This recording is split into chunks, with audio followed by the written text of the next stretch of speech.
WDTN, the station that's on your side. This is 2 News at Noon. Welcome to the second half hour of 2 News at Noon. Montgomery County remains under a heat emergency, but the heat may have already taken a deadly turn in Dayton. Just minutes ago, officials released information about a recent death linked to extreme heat. Megan O'Rourke is on your side. I just talked to the deputy coroner over at the Montgomery County Coroner's Office. He tells me the victim, a 42-year-old man, passed away Tuesday night at Miami Valley Hospital with a body temperature of 108 degrees. Now, the victim was taken to the hospital after officials found him on the ground outside a home here in the 400 block of Grove Avenue. Neighbors say moments before he collapsed, he was acting strangely, hallucinating, and trying to get into random homes. Now, coroner's officials tell me that behavior is consistent with a heat stroke, and they are investigating this now as a heat-related death. They say the man did not appear to have any other major medical problems, but they still haven't been able to notify family members just yet, so they're waiting to learn more about his medical history. Now, again, at this point, they say he appears to be a relatively healthy 42-year-old, so a grim reminder just how dangerous these extreme temperatures can be.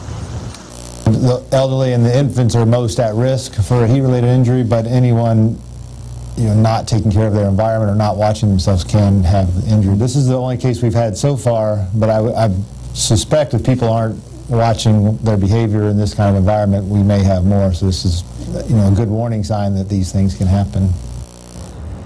Now, again, officials are not releasing the victim's name just yet. They're waiting to notify family members, but they do tell me this is the first heat-related death this summer in Montgomery County. Reporting in Dayton, Megan O'Rourke, 2 News on your side.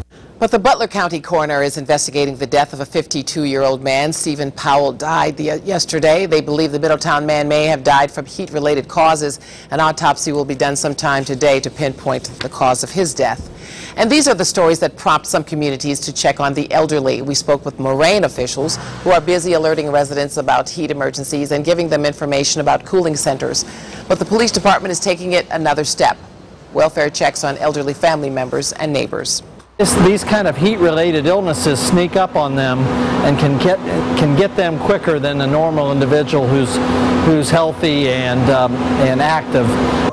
Ask other police departments to do those welfare checks, but call the non-emergency phone number that's listed in the phone book. Now, we take you to Vandalia, where the fire department there has turned into a taxi service to make sure everyone is safe from the heat.